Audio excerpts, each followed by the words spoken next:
তিনটি প্রধান উপাদানের কিন্তু বাংলাদেশের চরম অনুপস্থিতির কারণেই এগুলো ঘটে। আমি দুর্ঘটনাও বলি না, আমি এর আগে বলেছি এটা স্ট্রাকচারাল কিলিং, মানে একটা কাঠামোগত হত্যাকাণ্ড হচ্ছে। সিঙ্গাপুর বলেছে তারা বছরে দুর্ঘটনা এখন 1% হয়, তারা এটা জেরোতে নামিয়ে আসবে। জেরোতে নামিয়ে আনা মানে কি? এগুলো সব মানব সৃষ্ট। যদি রাস্তা ঠিক থাকে, যদি ড্রাইভারের লাইসেন্স ঠিক থাকে, যদি সিগন্যাল ঠিক থাকে, পথচারীরা যদি সেগুলো মেনে চলি, তাহলে তারা বলছে জেরো, মানে একটা দুর্ঘটনাও সিঙ্গাপুরে এক বছরে হতে দেবে না। তার মানে মানুষ চাইলেই এগুলাকে দূর করতে পারে।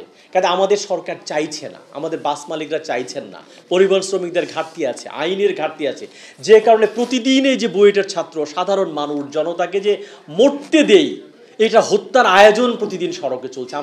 আমার প্রতি মুহূর্তে আমার নিজেরই ভয় লাগে কখন যে আহত হই, কখন যে নিহত হই। এই কারণে কিন্তু আমি আসলে এই প্রেস কনফারেন্সে আসি, মোজাম্মেলের পাশে এসে দাঁড়াই, যেটা যে কেউ যে কোনো সময় আমরা ভিকটিম হতে পারি। কাজে কি করতে হবে? এই সড়কে সুশাসনটি নিশ্চিত করতে হবে। এখানে যে দুর্নীতি, বিশাল সিন্ডিকেট, আমরা যে গণ অভ্যুত্থান হলো, 2000 মানুষ মারা গেছে, 4000 মানুষ অন্ধ হয়ে গেছে, 31,000 মানুষ আহত হয়ে গেছে, শেখ হাসিনা পালিয়ে গেছেন, তার সুফল তো আমাদেরকে পেতে হবে। এই পরিবহন সেক্টরে তার কোনো সুফল এই 5 মাসে আমরা 1% সুফল দেখি নাই। দুর্ঘটনা কমার কোনো লক্ষণ নাই। পরিবহন বাণিজ্য যে সিন্ডিকেট, ভাড়া বাণিজ্য নিয়ে তার কমার কোনো লক্ষণ আমরা দেখছি না। জিনিসপত্রের দাম তো আপনারা নিজেরাই দেখতে পাচ্ছেন। আইন শৃঙ্খলা পরিস্থিতির কোনো জায়গা নেই। টোটাল 6 মাসের এই সরকারের একটা ক্যাওস।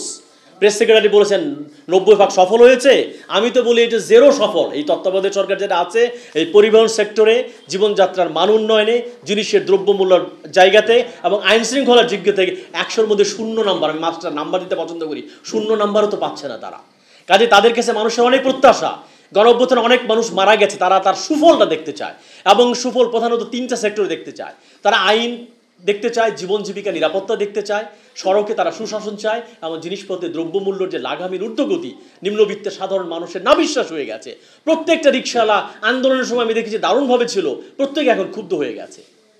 কাজে এটা সরকারকে আমলে নিতে হবে এবং সিরিয়াসলি সড়কের জায়গায় মোজাম্মেল ভাই বলেছেন যে অন্যতম প্রধান প্রায়োরিটির ভিতরে নিয়ে এর ফয়সলা করতে হবে। 24-এ যা হয়ে গেছে, 25-এ এরকম দুর্ঘটনায় এই মোহতাসিম মাসুদের মতো বুয়েটের ছাত্র আর কাউকেই আমরা হারাতে চাই না।